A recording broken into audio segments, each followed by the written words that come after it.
นี่คนขายเฮ็ดบดนะคนขายเฮ็ดบดเบิ่งใส่คอแล้วจุ๊บนี่ใส่คอแล้วนะของแท้อันนี้นะขายเฮ็ดปวกอายเขาบ่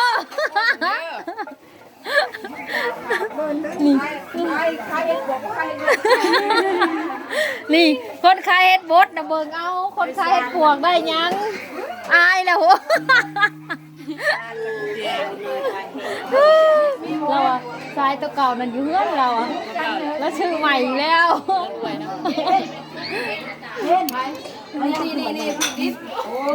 คนย่ายังเราเนาะนะไปสัมผัสแล้วก็นี่ตัวมันแฉบนะเนาะนี่ตัวมันแฉบนะนี่ตัวมันแฉบนะ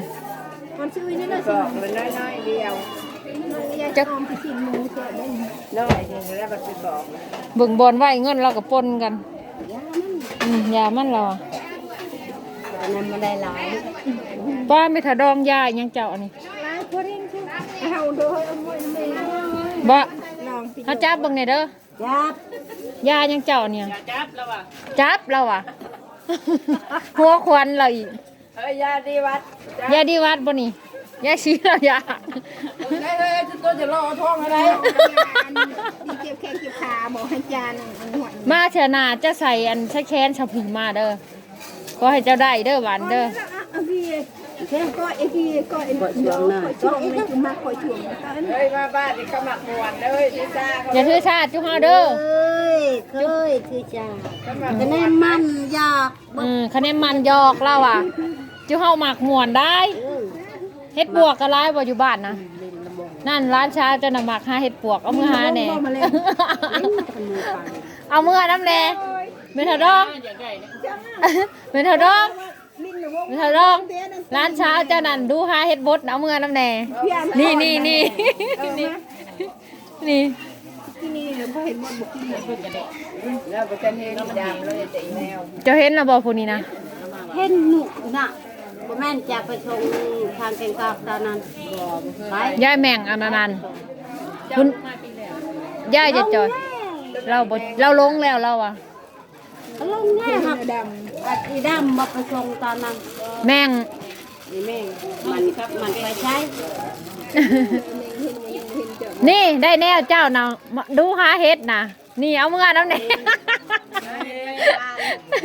นี่ดูหาเฮ็ดนะได้แนวเจ้านะเอามือหาเฮ็ดบดมาขายน้ำแน่คุณนี่นั่นก็มือนั่นเราเอาไผ่ที่หายเราเอามือโลเป็นบานทอจะเถื่อเนาะมีแต่ยายแม่งได้เห็นเจ้าเนาะเห็นบ้านแม่นบอกยายแม่งเราเมื่ออะไรตอนน่ะนั่นนี่คนขายเฮ็ดอันปวกน่ะนี่ขายเฮ็ดอันใหญ่ขายกับนี่นักคนมีใหญ่กว่าเที่ยวจะมาย่อเราอะคะแนนดูยกเราอะแล้วขายเฮ็ดบดสายคอเราเจ้าเบิ้งเอ็งซื้อนี่มา5,000อันนี้5,000บ่น่ะพอซื้ออยู่ได้เนาะบ่มันแซ่บได้สิพาพี่ติเราไปเจ้าขายให้เจ้าจุนี่เขาบ่กินในจุนี่เขาบ่มันหลายแล้วบ่บ้านจุเฮาน่ะบ่มีแล้วบ้านเจ้ามันหลายบ่จักเขาจังบ่กินจักบาทในคอเราไม่เท่าดองจักบาทในคอเจ้านะร้านเช้าถามร้านเช้าจะถามว่าจักบาทในคอเจ้านะบาทนะบ่ฮอดบาทเลยบ่ฮอดบาทเราบ่อยากบอกตอนนั้นลุงแม่เอามาแล้วเอาให้เฮาอยู่ละแบ่งอย่าหายเจ้าฮาเด้อฮะช่องบ่หยอกแล้ววันนี้ญาติเจ้าหายเป็นยางแกะทงยางนะเอาไม่ค่อยนะอีกนะแม่เฮ็ดปวกบ้านเจ้าคือสิลายเนาะขนาดเฮ็ดบดยังลายเลยอยู่ดง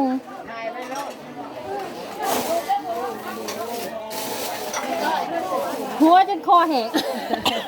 หัวน้ำลาว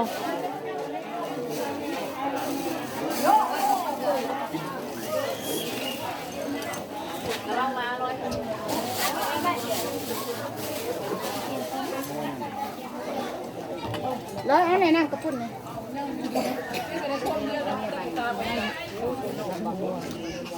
จุ๊งแล้วว่าโต๊ะเก่าป้าว่าอยู่เพื่อนเรา